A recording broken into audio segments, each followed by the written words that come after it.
Герасимова Милана, о моем Тукае. Мама в детстве книжку мне читала про красивый наш зеленый край. Шурале, Суанасы и Апуш. Я узнала, кто такой Тукай.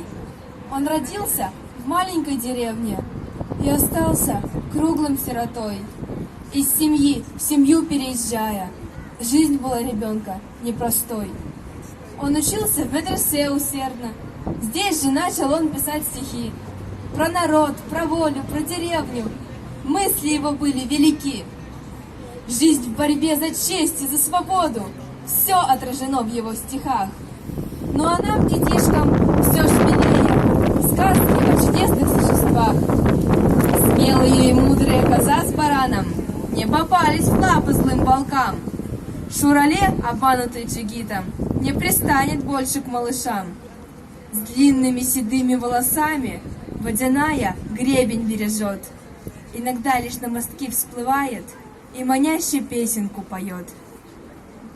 Жизнь поэта ярка, но скоротечна.